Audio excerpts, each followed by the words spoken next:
2040 সালের পরে বাংলাদেশে ইসলাম ছাড়া আর কিছু থাকবে না ইনশাআল্লাহ। 2040 সালের পরে এমন বাংলাদেশ হবে, যদি কেউ এসপি আর ডিসি হতে চায়, সূরা ফাতিহার বিশুদ্ধ অর্থ বলতে না পারলে ডিসি এসপি বানানো হবে না। একটি ভিডিও আপনাদের সকলকে দেখালাম এবং আমিও দেখলাম। ভিডিওটা দেখে সত্যি গায়ের রং খাড়া হয়ে যাচ্ছে, ভয় লাগছে। কিন্তু ভয়টা কিসের? যেহেতু ভয়টা আমি ঠিক ততক্ষণ পাচ্ছি যতক্ষণ আমি নিজেকে একা বলে ভাবছি। যেই মুহূর্তে আমার মনে হচ্ছে না আমার সঙ্গে আমার আরাধ্য দেব দেবতা রয়েছেন, যখনই আমার মনে হচ্ছে আমার সঙ্গে আমার ভাই বোনেরা রয়েছেন, আমার পরিবার রয়েছেন, আমার সনাতন ধর্মের সমস্ত অনুসারীরা রয়েছেন, তখন আর সেই ভয়টা লাগছে না। সত্যিই তাই, আমরা যতক্ষণ নিজেদেরকে একা বলে ভাববো ততক্ষণই আমরা ভয় পেতে থাকবো। কিন্তু যেই মুহূর্তে আমরা বুঝতে পারবো শৈব, বৈষ্ণব, সাধক এই সমস্ত পথের অনুসারীরা আসলেই আমরা সনাতনী এবং সনাতনী পরিবার, আর আমাদের লড়াইটা নিজেদের সাথে নয়, সেই মুহূর্তেই হয়তো আমরা নিজেরাও শক্তিশালী হয়ে উঠব।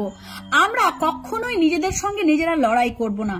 যে ভিডিওটি আপনাদেরকে দেখালাম সেই ভিডিওটা আমি জানি না কোন সভায় গিয়ে কোন মৌলবী বলেছিলেন, ওনার নামও আমি জানি না, কিন্তু ওনার প্রত্যেকটা কথা আমার শিরায় শিরায় ঢুকে গেল।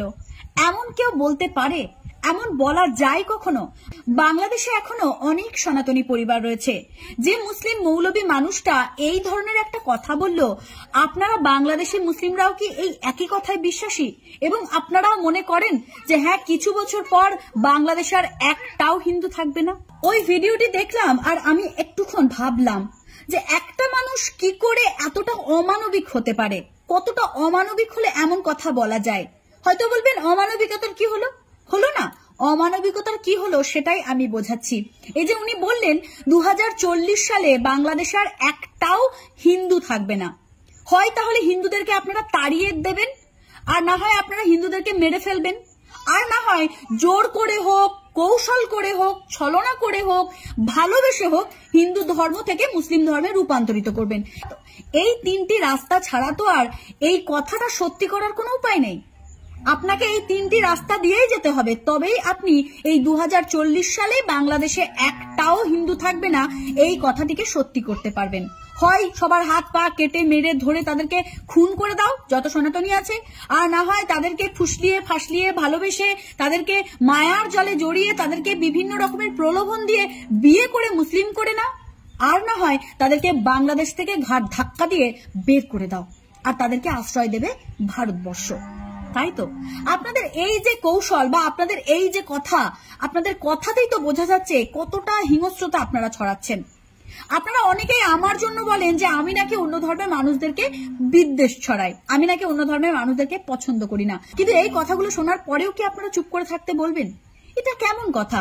আমাদের ভারতবর্ষ কখনো এরকমটা বলে না যে যেখানে যত মুসলিম আছে এত সালের পর থেকে এই দেশে আর একটাও মুসলিম থাকবে না। এটা আমরা বলতে পারি না, কারণ আমাদের ভারতবর্ষে প্রতিটা ধর্মের মানুষ সম্মানের সঙ্গে বাস করেন। হ্যাঁ, কিছু কিছু সময় কিছু কিছু গোলযোগ দেখা যায়, সেটার জন্য কোনো ধর্ম দায়ী নয়, সেটার জন্য মানুষের মানসিকতা দায়ী কিংবা কোনো মানুষের বিধ্বংসী মনোভাব দায়ী। তার জন্য ধর্মকে দায়ী করে ভারতবর্ষকে দায়ী করবেন না। আর একটা কথা এখানে না বললেই নয়, আমাকে ইদানিং অনেকেই দাওয়াত দেন ইসলাম ধর্মে আসুন, কোরআন পড়ুন, এই করুন সেই করুন। কমেন্টগুলো দেখুন, আমি দিয়ে দিচ্ছি। আমাকে অনেকেই বলছেন যে এই করুন সেই করুন। তো তাদের কথা মতন আমি একটা বাংলা অনুবাদ কোরআন এনে দেখেছি। 2 লাইন পড়ার পর আমার কি মনে হয়েছে জানেন? এই বই যদি আমি আর কিছুক্ষণ পড়ি তাহলে আমার নিজেকেই নিজে খুন করতে ইচ্ছে করবে। যেই আপনারা যারা কোরআন পড়তে বলেন না, তারা ভুল বলেন। সনাতনীদের এইভাবে কোরআন পড়তে বলবেন না, এটা আপনাদের লস। কারণ এই কথাগুলো যদি সনাতনীরা জেনে যায় বা এই কথাগুলো যদি সনাতনীরা বুঝে যায়, তাহলে কিন্তু আপনাদের মতন তারাও একত্রিত হয়ে যাবে, আর আপনাদের এই স্বপ্নটা সত্যি হবে না। তাই আজকে আমার এই ভিডিওর কথাগুলি শুনে যাদের খারাপ লাগবে, যে সমস্ত মুসলিম ভাইদেরকে, তাদেরকে আমি বলবো আপনারা যদি ভালো তবে অবশ্যই আপনাদের খারাপ লাগবে না। কিন্তু সামনে যে কথাটা আমি শুনে এলাম যে 2040 সালের পর বাংলাদেশের একটাও হিন্দু থাকবে না, সব মুসলিম হয়ে যাবে, এই কথাটা অত্যন্ত হিংসা ছড়ানো, এই কথাটা অত্যন্ত ঘৃণাবাচক। এটাও যদি আপনাদের খুব ভালো বলে মনে হয়ে থাকে তাহলে মানসিক চিকিৎসা করান, আপনারা আর মানুষের পর্যায়ে পড়ছেন না। আমি একজন সনাতনী পরিবারের মেয়ে, আমি কখনো চাইবো না কোনো দেশ থেকে পুরোপুরি ভাবে সনাতন ধর্ম লুপ্ত হয়ে যাক। সেখানে যদি একটা পরিবার থাকে, একটা পরিবার থেকে আর একটা পরিবার সনাতনী হবে, কিন্তু তাদেরকে লুপ্ত কখন করা যেতে পারে? একমাত্র তাদের হয় খুন করতে হবে আর না হয় তাদেরকে তাড়িয়ে দিতে হবে। এই দুটো কারণ ছাড়া আর তাদেরকে প্রলোভন দিয়ে ধর্মান্তরিত করা ছাড়া তো আর উপায় নেই। তাই এই সমস্ত কথা ছড়িয়ে নিজেদেরকে এতটাও হিংস্র প্রমাণ করবেন না। মানুষ মানুষের মতন থাকুন। আমাদের ভারতবর্ষে কখনো কোনো ধর্মের মানুষকে এরকম হুমকি দেওয়া হয় না। এই হুমকিগুলো শুধুমাত্র আপনাদের মধ্যেই দেখা যাচ্ছে।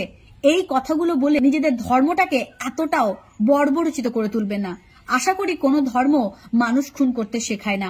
আর ইসলাম ধর্মের অনুসারী হয়েও যদি কেউ ইসলাম ধর্ম না মানে, তাকে বাধ্য করে জোর করে ইসলাম ধর্ম মানানোর কোনো ব্যাখ্যা আমি খুঁজে পাই না। একইভাবে যারা হিন্দু ধর্মের মানুষ হয়েও যারা সনাতনীয় দেবদেবীকে না মানে, তাদেরকে জোর করে বা বাধ্য করে সনাতনীয় দেবদেবীকে মানানোর কোনো নিয়ম নেই। পুরোটাই নিজস্বতা, নিজের ভালোবাসা। আমি এতদিন এসব নিয়ে কোনো কথাই বলতাম না, কিন্তু এখন যদি কথা আমি না বলি, সবাই যদি চুপ থাকে, তাহলে তো দিন দিন আপনাদের এই মুখের অত্যাচারগুলো বাড়তেই থাকবে। জানি না এই অত্যাচারগুলো কখনো শারীরিক অত্যাচার হবে কিনা, কিন্তু মুখেও যেগুলো বলছেন সেগুলো যথেষ্ট কষ্টকর।